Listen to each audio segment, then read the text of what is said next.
Good morning, readers. I am so happy to see you all today. Today, we are going to be reading a new text called The Gods and Goddesses of Ancient Greece. And this is an online text. This is taken from a website. So it's from the internet, and we put it inside your packet. If you don't have a packet, you should be on the link that I put in your Nearpod, and you can follow along as I read. The Gods and Goddesses of Ancient Greece. Meet the gods and goddesses of ancient Greece. You aren't really going to meet them today because you already have so much background knowledge. We've talked about gods and goddesses in reading class, and also Miss Bowie has talked about them in community circle with you all. Of all the ancient Greek facts, their stories of the gods have to be one of the most fascinating. Join National Geographic Kids as we meet some of them. So this article is from the National Geographic Kids website, and you might see as you're reading that you can click on some of these links. So after we read the text together, if you would like to go into these orange links, like if you click it, I'm going to do it really quick so I can show you. You can say allow, and the facts, like 10 facts, will pop up. So if you're curious to learn more, you can definitely do that. Ooh. It was believed that the family of Greek gods lived in a cloud palace on a mountain in Greece. These gods were thought to have special powers, and each had control over a different aspect of life. Many of them also appear in the tales of Greek mythology. I'm going to zoom a little bit more. Zeus. Here is a photograph of a statue of Zeus. Zeus was the king of the gods and the most powerful. He was the god of the sky and thunder and controlled the weather. He had different powers, his most famous being the ability to hurl lightning bolts at those who displeased him. He hated dishonesty and would punish those who lied or broke promises. Now let's read about Hera. Here is a photograph of a statue created of Hera's face. Hera was Zeus's wife and queen of the gods.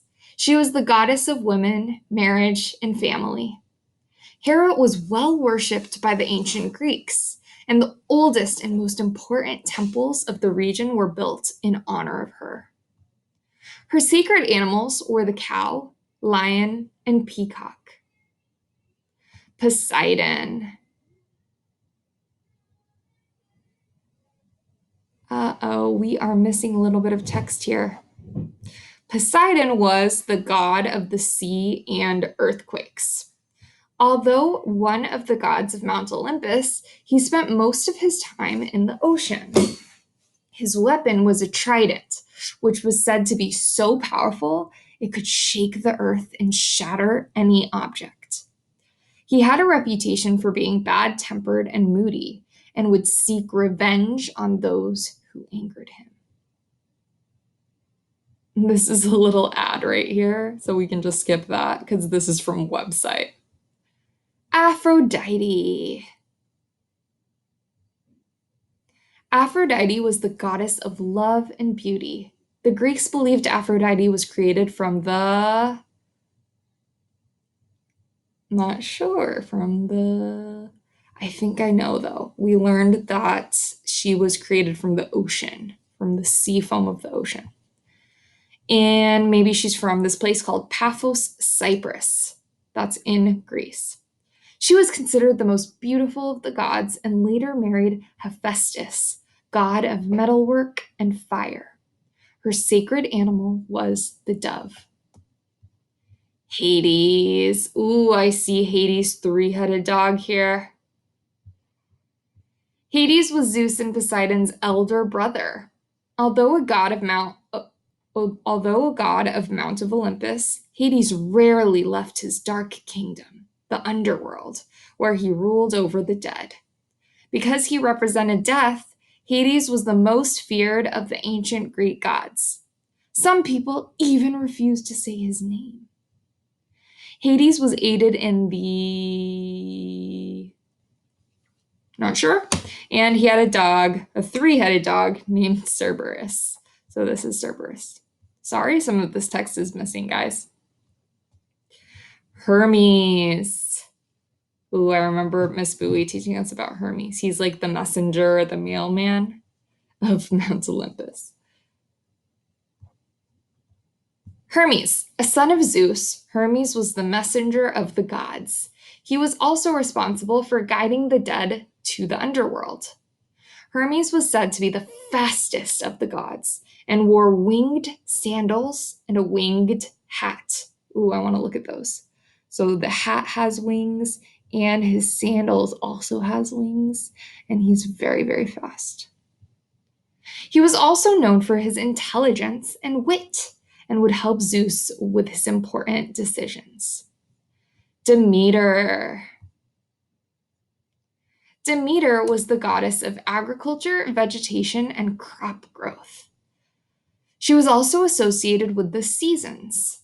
The ancient Greeks believed that her daughter, Persephone, was taken from her for 4 months each year, during which Demeter would grieve and withdraw her gifts from the world, creating winter.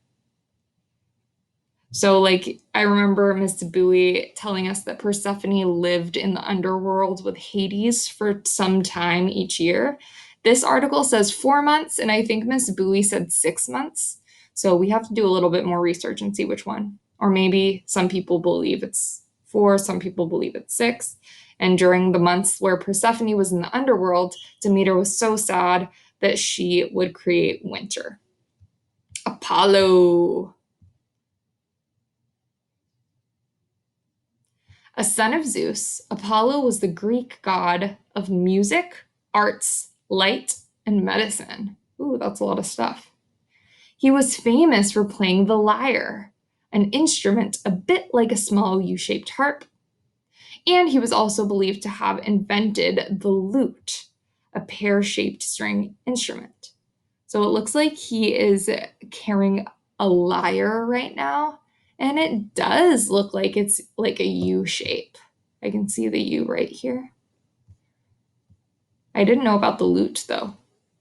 Although associated with health and healing, together with his twin sister Artemis, he could bring disease and plague to humans. Athena. Athena was the Greek goddess of wisdom, skill, and war. She taught humans various skills and crafts, such as weaving, and would protect heroes during war. She was said to be Zeus's favorite daughter, so much so that he would allow her to use his weapons, even the blastastic thunderbolt. Her sacred animal was the owl.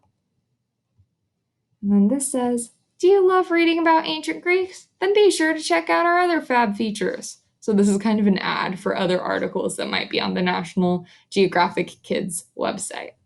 And then here it says leave a comment, but we can't because this is a packet. But if you actually go onto the website, this probably looks a little different. And this is just little ads from the website. So if you liked that article we just read, you can go to the National Geographic Kids website and you can read about Max on Mount Olympus. Looks like a comic. Or you can read about 5 terrifying tales from Greek mythology if you want to learn about monsters. Or you can learn more about ancient Greece, 10 more facts about it. All right. I'm glad you followed along today. So go ahead, if you want to explore some of these other websites, you can pause here and do that.